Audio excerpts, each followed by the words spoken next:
Hi, welcome everyone to another episode of Let's Talk Special Economic Zones. I'm your host, Ainsley Brown. In today's episode, we're going to talk about special economic zones and the UN Sustainable Development Goals. We have done something like this in a past episode, but we're going to take a slightly different look at it. Now, are the SDGs a match made in heaven for special economic zones, or will they forever remain divergent? That is to say, are they compatible, or will they all move apart from each other and can never be aligned? And unfortunately, the answer is yes to both. They're a match made in heaven, but they're also divergent. You get basically what you want. So if you view them as divergent, they will be. If you view them as aligned, they will be. But I must say, from my perspective, I come down on the side of it being more aligned than divergent.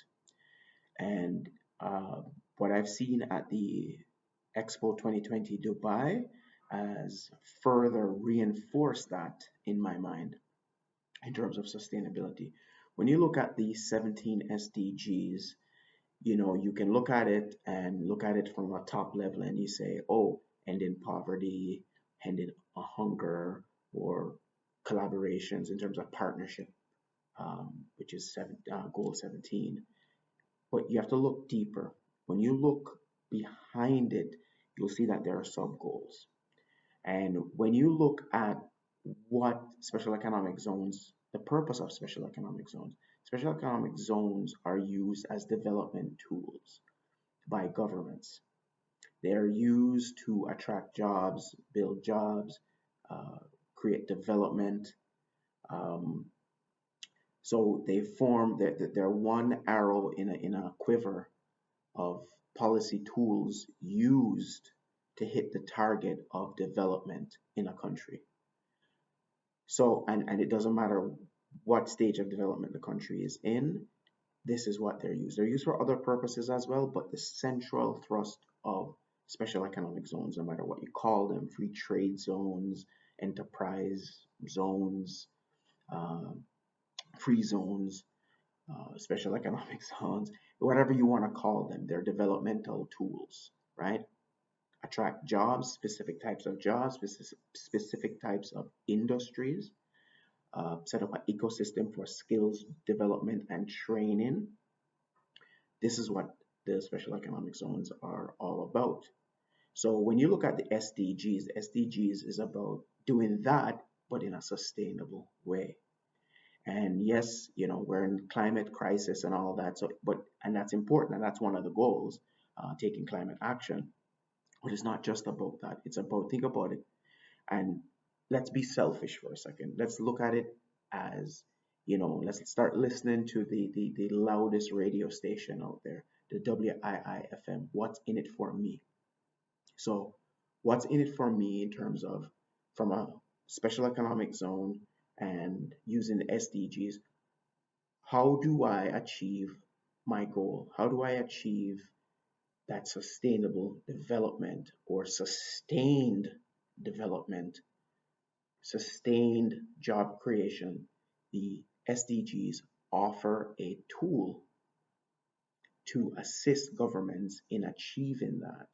Now, zones won't necessarily attract or fulfill all 17 goals, but you can pick several of them and allow it to shape your policies, your legislation, your regulations, and procedures of how a zone is to work. And it's not just about the government, it's also about the private sector because they're the ones typically that are going to operate out of the zones. In some jurisdictions, they also build and operate the zones.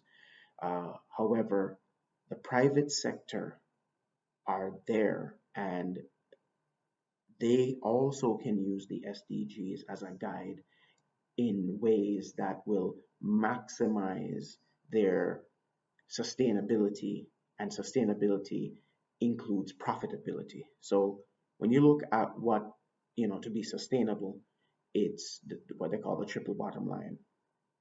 You align environment, You align people and you align the economy or the profits.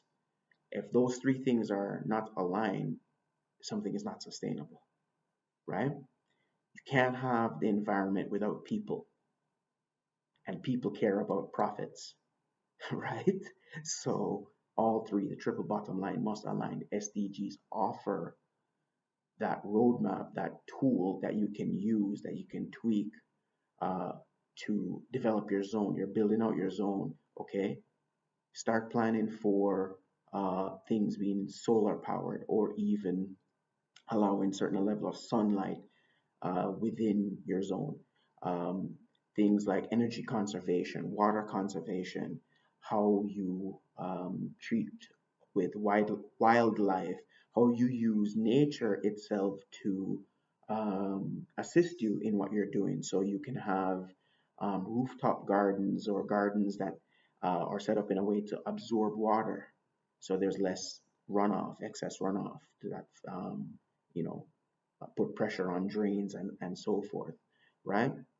So there are many different ways where that triple bottom line can come together, and you will have sustainable and sustained development within a special economic zone. So I do have my bias, and as you can see, that the SDGs and special economic zones are actually fully aligned. But if you have a different opinion, you're also correct. Because if you see the misalignment, that is, and you focus on that, that is what you will see, that is what you will implement. So if you like this episode, please like, share, leave a comment down below. If you want to see or me do something in the future, just leave a comment and I'll get right back to you. So bye for now.